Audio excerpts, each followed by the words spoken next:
Sinasabi nila na ang pinakamasakit na sugat ay hindi galing sa kaaway, kundi sa mga taong pinakamamahal mo. At yun mismo ang natuklasan ni Kaloy. Mahigit 20 taon siyang nagtrabaho sa Saudi. 20 taon ng pawis, 20 taon ng pagod, 20 taon ng pangungulila. Lahat para sa kanyang pamilya. Habang ang ibang ama ay nakikitang lumalaki ang kanilang mga anak, si Kaloy ay nasa ibang bansa. Habang ang ibang ama ay nakakadalo sa graduation ng kanilang mga anak, siya ay nagtatrabaho sa ilalim ng nakakapasong init ng desyerto. At habang ang ibang ama ay kasama ang kanilang pamilya tuwing Pasko, siya ay nakatingin lamang sa mga litrato. Umaasang balang araw ay magiging sulit ang lahat. Ngunit hindi niya alam na pagdating ng panahon, ang pinakamalaking sakit sa kanyang buhay ay manggagaling mismo sa mga anak na pinag-alayan niya ng buong buhay. Ako si Skylar at sabay-sabay nating tunghayan ang kwento ni Kaloy. Mainit ang hapon ng araw na yon. Nasa sala si Kaloy. Tahimik siyang umiinom ng kape nang biglang marinig ang malalakas na sigawan sa labas. "Kuya Andres! Hindi mo pwedeng gawin to!" Sigaw ni Rosa. Napalingon siya.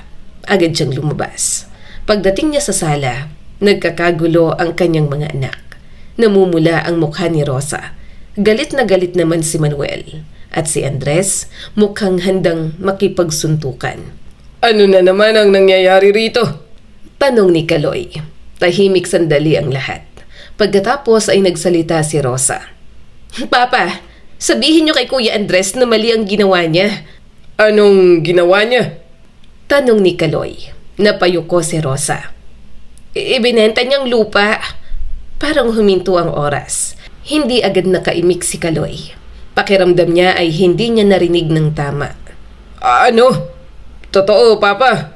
Sabi naman ni Manuel. Nanginginig na ang kanyang mga kamay. Anong ibig ninyong sabihin? Napatingin siya kay Andres. Andres? Huminga ng malalim ang kanyang panganay. Papa, kailangan ko po ng pera. Sagot ni Andres. Kaya ibinenta mo ang lupa ko?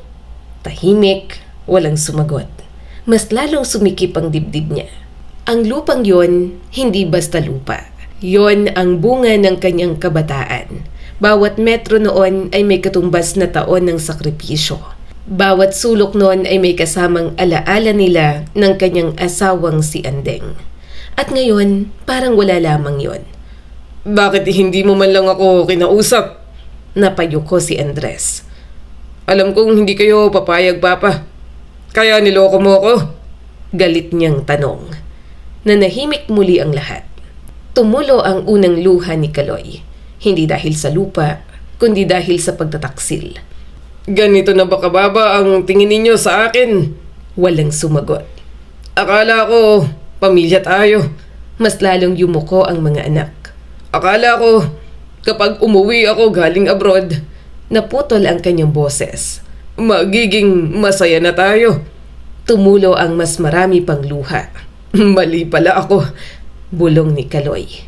Biglang bumalik sa kanyang alaala ang mga taong nasa Saudi pa siya. Naalala niya ang unang araw niya roon. Takot na takot, hindi marunong mag-Arabic, hindi alam ang gagawin. Naalala niya ang mga gabing umiiyak siya dahil namimiss niya ang pamilya. Naalala niya ang unang sweldo. Imbis na bumili ng para sa sarili, pinadala niya agad sa Pilipinas. Para sa mga anak, para sa pag-aaral nila, para sa kinabukasan nila. At ngayon, eto ang kapalit. Hindi niyo alam kung ilang taon akong naghirap. Hindi niyo alam kung ilang gabi akong natulog ng gutom. Hindi niyo alam kung gaano kasakit na malayo sa pamilya. Napaiyak na si Rosa, ngunit hindi na yun sapat. Napuno na si Lolo Kaloy. Alam niyo ba kung ano ang pinakamasakit? Napatingin ang lahat sa kanya. Hindi ang pagkawala ng lupa, kundi ang malaman na wala pala akong maaasahan sa sarili kong mga anak. Parang tinamaan ng kidlat ang mga ito. Walang makapagsalita, walang makatingin sa kanya. Dahan-dahang pumasok si Lolo Kaloy sa kanyang silid. Kumuha siya ng maliit na bag, naglagay ng ilang damit at lumabas muli. Nagulat ang mga anak niya. "Papa, saan kayo pupunta?" tanong ni Rosa. Hindi siya sumagot agad. Tiningnan niya isa-isa ang mga anak niya. Mga batang minsan niyang karga. Mga batang minsan niyang ipinaglaban. Mga batang minsan niyang pinangarap na maging masaya. Ngayon, parang hindi niya nakilala. Huwag na kayong mag-alala. Nanginginig ang kanyang boses. Hindi na ako magiging pabigat sa inyo. "Papa!"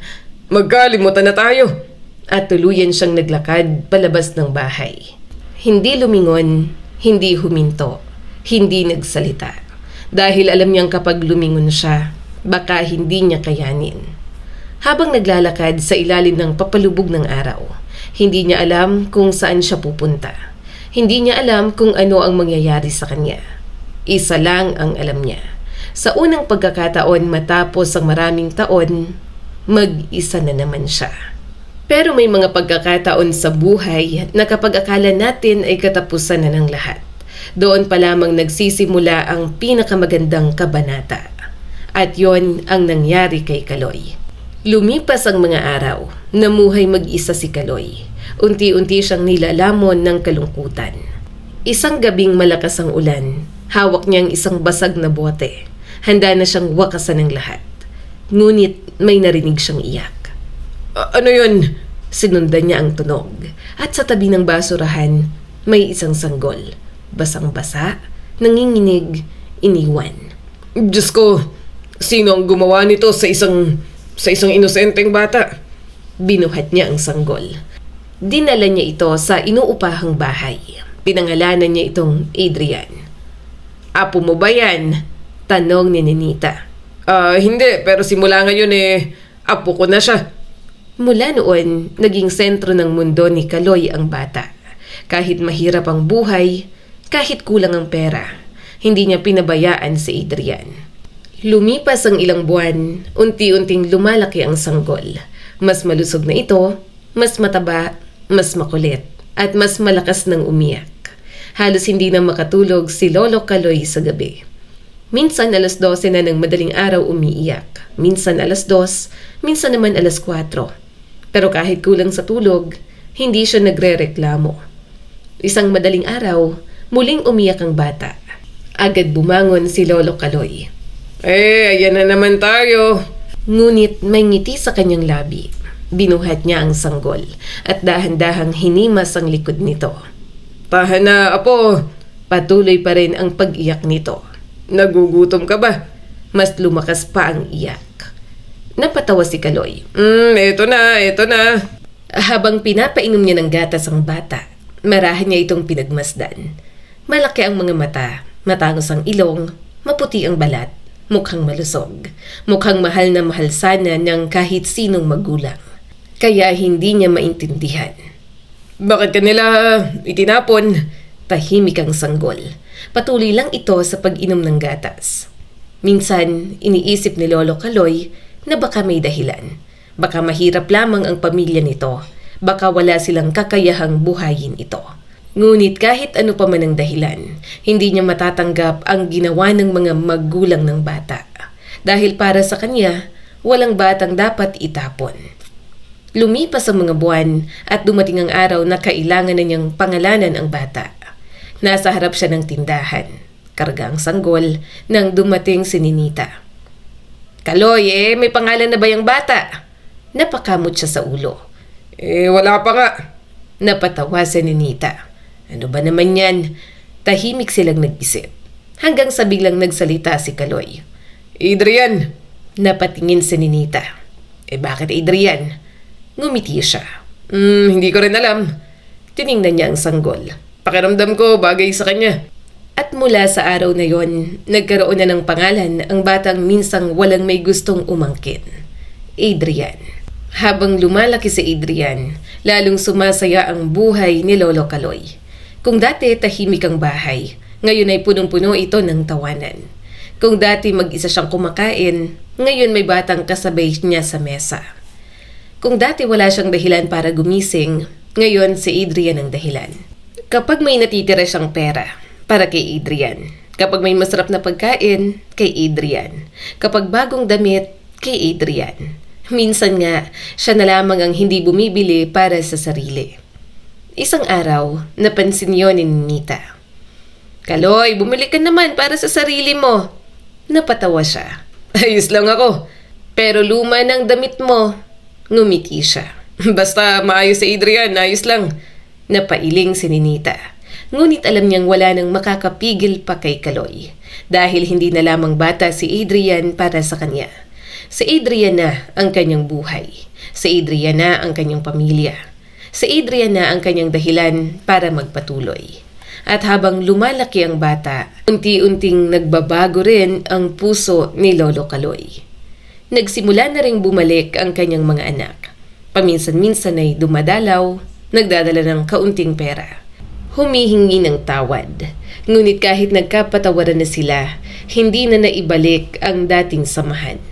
Masyadong malalim ang sugat. Masyadong masakit ang mga alaala.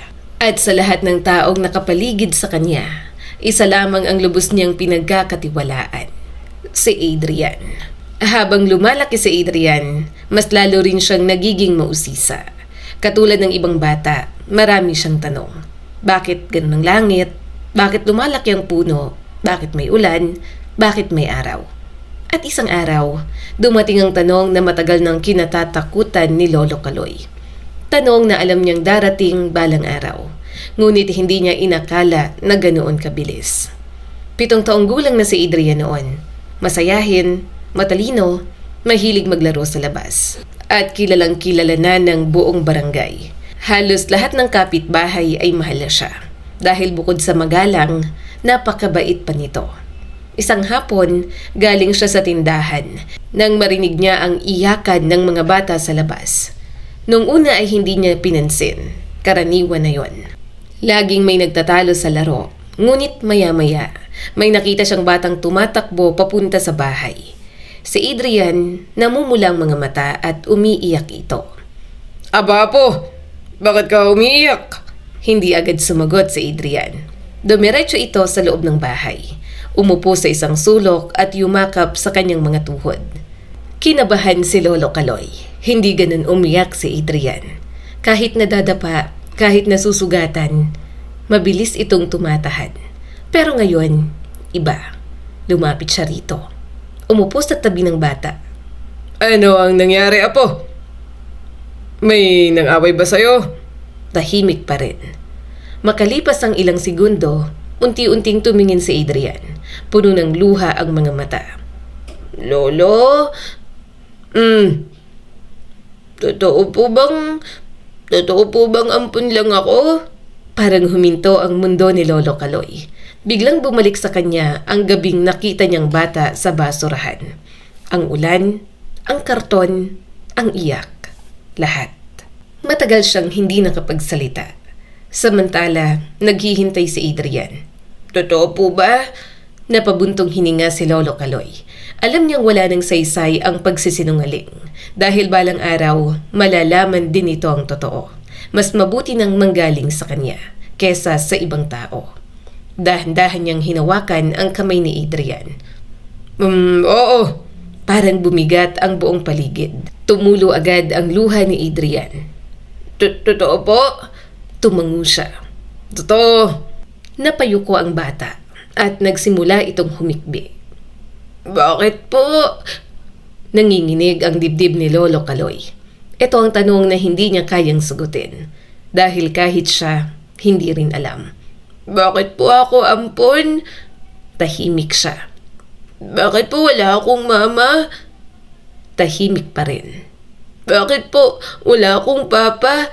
Tumulo ang luha ni Lolo Kaloy. Bakit po nila ako iniwan? Yun ang tanong na sumira sa puso niya. Dahil walang batang dapat magtanong ng ganoon. Walang batang dapat maramdaman na hindi siya mahal. Lumapit si Lolo Kaloy at mahigpit niyang niyakap ang bata. Hindi ko rin alam, apo.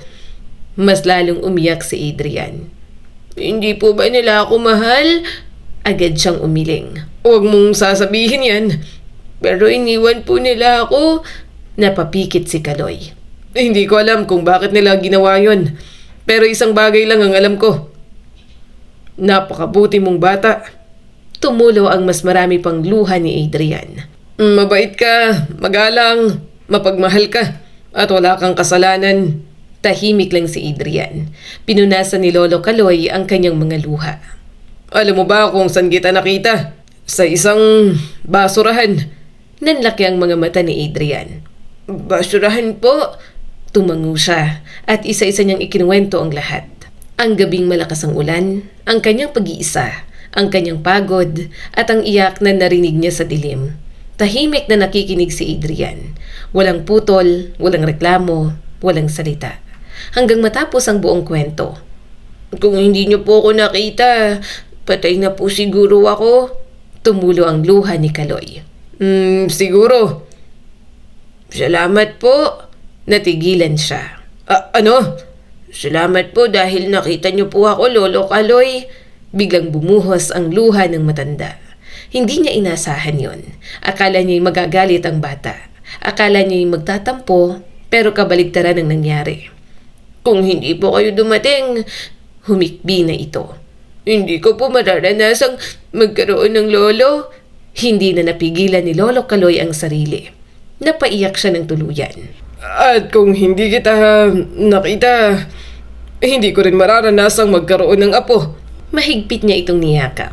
Pareho silang umiiyak. Parehong nasasaktan. Pero sa gitna ng sakit, mas lalo nilang naramdaman ang pagmamahal sa isa't isa. At mula sa araw na yon, hindi na kailanman nagtanong si Adrian kung sino ang kanyang tunay na pamilya. Dahil alam niya na ang sagot. Hindi man sila magkatugo, ngunit sila ang tunay na magkapamilya. Isang araw, umuwi si Adrian na umiiyak. Bakit ka umiiyak? Tinulak ba ako ni Jomar? Sumbong ni Adrian.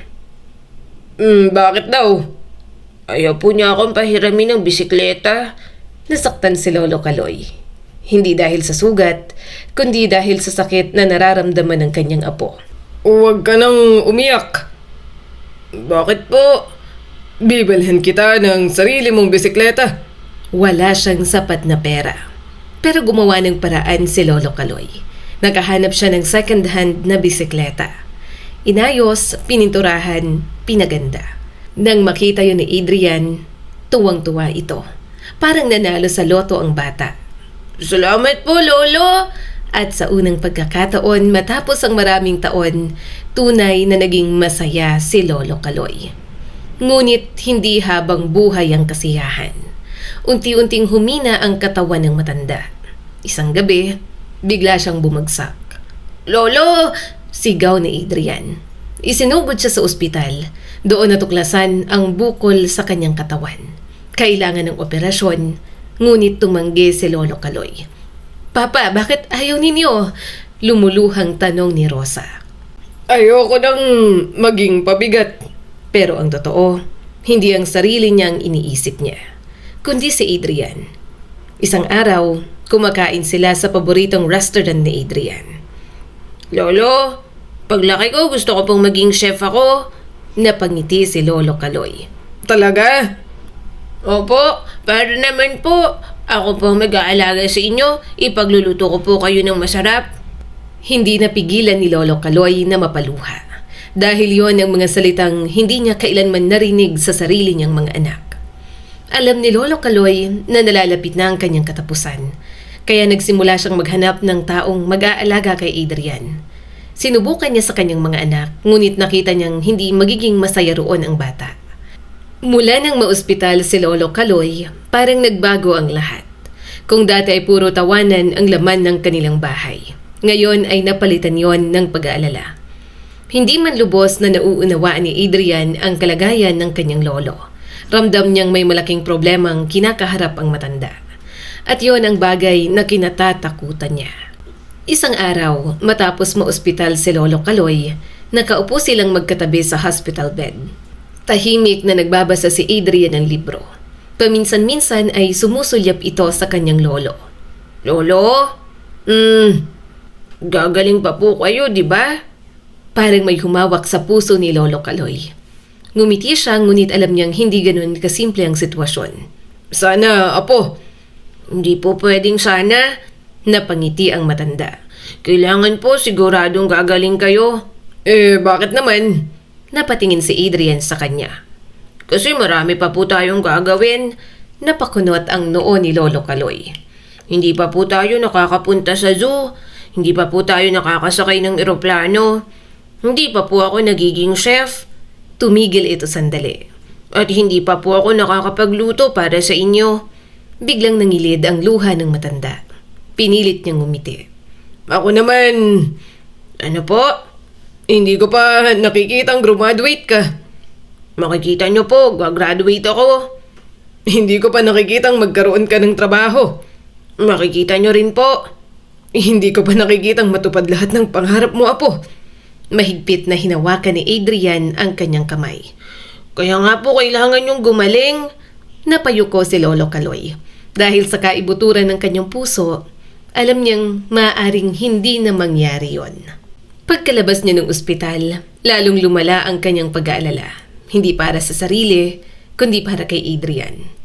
Tuwing gabi, habang natutulog ang bata, tahimik siyang nakaupo sa gilid ng higaan nito. Pinagmamasdan ang kanyang mukha. At bawat gabi, pareho ang tanong sa kanyang isip. Kapag nawala ako, sino mag-aalaga sa batang ito? Hanggang isang araw, nakilala niya si Relanie. Isang babaeng may mabait na puso, may maayos na buhay, ngunit hindi magkaanak. Nang minsang masagasaan siya ng sakit sa daan at mawala ng malay, si Relanie at ang asawa nito ang tumulong sa kanya. At doon niya nakita ang kabutihan ng mga ito. Doon nagsimulang mabuo ang pinakamahirap na desisyon sa kanyang buhay. Isang hapon, nagpunta si Lolo Kaloy sa bahay ni Relanie. Nanginginig ang kanyang katawan, ngunit mas nanginginig ang kanyang puso. May hihilingin sana ako. Nagkatinginan sina Relanie at ang asawa nito. Ano po yun? Biglang lumuhod si Lolo Kaloy. Naku Lolo! Agad siyang inalalayan. Ngunit umiiyak na ang matanda. Pakiusap. Tumulo ang kanyang luha. Kapag wala na ako, ampunin niyo si Adrian. Nanginginig niyang sabi. Tahimik ang buong sala. Pati si Relanie ay napaluha. Lolo, Siya na lang ang meron ako at natatakot akong maiwan siyang mag-isa. tumulo ang luha ng babae. At pagkatapos ng ilang sandali, tumango si Relanie. Pangako po, alagaan namin siya. Sa unang pagkakataon, matapos ang maraming buwan, nakahinga ng maluwag si Lolo Kaloy. Dumating ng araw na kinatatakutan niya. Binihisan niya ng maayos si Adrian. Paboritong polo, paboritong sapatos, at maayos na sinuklay ang buhok. Saan po tayo pupunta, Lolo? Ngumiti si Kaloy. Sa magandang lugar. Hindi na nagtanong pa ang bata. Masaya itong sumama. Pagdating nila sa bahay ni Relanie, namangha si Adrian. Ang laki po ng bahay nila. Napangiti si Lolo Kaloy. Ngunit sa likod ng ngiti na yon, durog na durog ang kanyang puso. Maya-maya'y tinawag niya si Adrian. Apo! Po? Tahimik muna siya. At pagkatapos, sinabi niya ang pinakamahirap na salita sa buong buhay niya. Dito ka na titira. Natigilan si Adrian. Dito ka na. Po? Biglang namuo ang luha sa mga mata ng bata. Bakit po, Lolo? Hindi makapagsalita si Lolo Kaloy. May mali po ba akong nagawa? Wala naman, apo. Hindi niyo na po ba ako mahal? Agad siyang napaiyak. Huwag mong sabihin yan, Adrian. Mahigpit niyang niyakap ang bata. Ikaw ang pinakamahal ko. Humagulgol na si Adrian. Kung mahal niyo po ako, huwag niyo po akong iwan. Parang pinunit ang puso ni Lolo Kaloy. Ngunit kailangan niyang maging matatag. Mahal kita, kaya ginagawa ko to. Ayoko po sa iba, Lolo. Mas magiging maayos ang buhay mo rito. Ikaw lang po ang gusto ko. Pareho silang umiiyak. Parehong nasasaktan. Ngunit alam ni Lolo Kaloy, ito ang tanging paraan. Pagkalipas lamang ng ilang araw, matapos iwan ni Lolo Kaloy si Adrian kina Relanie, hindi pa rin matahimik ang kanyang puso. Kahit pilit niyang kumbinsihin ang sarili na tama ang kanyang ginawa, Gabi-gabi pa rin siyang nakatitig sa maliit na higaan ng bata. Tahimik, walang kalat na laruan, walang tumatakbong bata sa loob ng bahay. Wala nang masayang boses na lagi niyang naririnig. Para bang biglang nawala ng kulay ang kanyang mundo. Samantala, sa bahay ni Relanie, tahimik na nakaupo si Adrian sa gilid ng kama, nakatingin sa bintana. Hindi niya ginagalaw ang mga laruan, hindi niya pinapansin ang mga bagong damit, hindi rin niya kinakain ng maayos ang pagkain. Napansin niyo ni Relanie. Adrian, gusto mo bang mamasyal tayo? Umiling ang bata. Gusto mo bang bumili tayo ng ice cream? Muli itong umiling. Gusto mo bang manood tayo ng sine? Napayuko si Adrian. Gusto ko lang po si Lolo. Parang piniga ang puso ni Relanie. Lumapit siya at dahan-dahang hinaplos ang buhok ng bata. Alam kong namimiss mo siya. Tumulo ang luha ni Adrian. Kapag natutulog po ako, iniisip ko baka bumalik siya rito para sunduin ako. Napakagatlabi si Relanie. Pero hindi po siya dumarating. At muli itong umiyak. Nang gabing yun, nagdesisyon si Adrian. Tahimik siyang bumangon. Dahan-dahang binuksan ang pinto at tumakas. Makalipas ang ilang oras, pawis na pawis siyang naglalakad. Hindi niya alam ang eksaktong daan, pero alam niya ang gustong puntahan. Ang bahay ni Lolo Kaloy. Lolo? Paulit-ulit niyang binabanggit ang pangalan nito. Habang naglalakad, habang umiiyak, hanggang sa mapagod at tuluyang maupo sa tabi ng isang basurahan. Eksaktong lugar kung saan siya mismong natagpuan ni Lolo Kaloy noon. Hindi niya alam yon, pero parang doon siya dinala ng tadhana. Samantala, nataranta si Relanie nang malaman nilang nawawala ang bata. Agad silang tumawag kay Rosa. At nang malaman yon ni Lolo Kaloy, halos mawalan siya ng malay. Ano? Papa, kalma lang po. Paano ako kakalma? Mag-isa lang ang apo ko. Kahit nang hihina siya ay pinilit niyang tumayo. Papa, wag na kayong... Hahanapin ko si Adrian. Putol niya rito. At agad siyang umalis. Lumipas ang halos 2 oras hanggang sa nakita nila ang bata. Nakasandal sa basurahan, umiiyak, mag-isa. Nang makita si Lolo Kaloy, tumakbo ito agad. Lolo! Mahigpit itong yumakap. Parang takot na mawala muli ang matanda. Miss na miss ko na po kayo. Napaiyak si Lolo Kaloy. Ano ba ang ginawa mo, apo? Ayoko pong maiwan sa kanila. At bakit naman? Dahil hindi sila ikaw. Mas lalong nadurog ang puso ng matanda. Umupo sila sa isang waiting shed. Mahigpit pa rin ang yakap ni Adrian. Parang natatakot itong mawala muli ang kanyang lolo. Uwi na po tayo, Lolo. Tahimik si Lolo Kaloy. Lolo, tumulo ang luha ng matanda. Hindi na pwede, apo. Napatingin si Adrian. Bakit naman po? Hindi agad nakasagot si Lolo Kaloy. Dahil kahit siya, ayaw tanggapin ang katotohanan.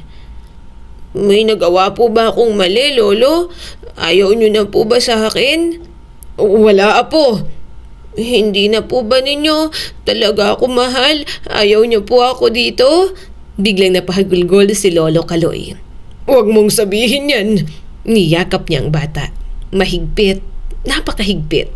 Ikaw, mahal na mahal talaga kita, apo. Pero itong kailangan kong gawin. Humikbi si Adrian. Kung mahal niyo po ako, bakit niyo ako iniwan? Parang tinaga ang puso ni Lolo Kaloy. Ilang segundo siyang hindi nakapagsalita. Pagkatapos, hinawakan niyang mukha ng bata. Kasi pagod na ang lolo. Tahimik si Adrian. Hindi ko na kayang tumakbo. Hindi ko na kayang magtrabaho. Hindi ko na kayang alagaan ka tulad ng dati. Umiyak na pareho ang maglolo. Kaya ko po kayong alagaan. Napangiti si Lolo Kaloy sa gitna ng kanyang luha. Masyado ka pang bata. Hindi po. Kailangan mong mag-aral. Opo, mag-aaral pa rin naman po ako. Kailangan mong mangarap, apo. Kailangan mong mabuhay ng masaya. Basta kasama ko po kayo. At muling nadurog ang puso ni Lolo Kaloy. Makalipas ang ilang araw, lalong lumala ang kondisyon ni Lolo Kaloy.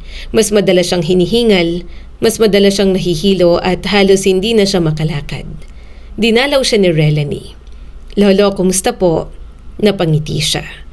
Mukhang malapit na. Napaluha si Relanie. Huwag po kayong magsalita ng ganyan. Umiling ang matanda. May hihilingin sana ako sa'yo. Ano po yun? Kapag wala na ako, Nanginig ang boses niya. huwag niyong pabayaan si Adrian. Tumulo ang luha ng babae. Opo, Lolo, pangako ko. Turuan niyo siyang maging mabuting tao. At sabihin niyo sa kanya, sabihin niyong mahal na mahal ko siya. Mahal siya ng lolo niya. Napahagulgol si Relanie. Habang si Lolo Kaloy, sa unang pagkakataon matapos ang mahabang panahon, ay tila naging payapa. Tuluyan ng sumama si Adrian kay Relanie. Habang papalayo ang sasakyan, parang unti-unting nawawala ang kalahati ng puso ni Lolo Kaloy. Kinabukasan, nagtipon-tipon ang kanyang mga anak. Lahat sila ay umiiyak. Humihingi ng tawad.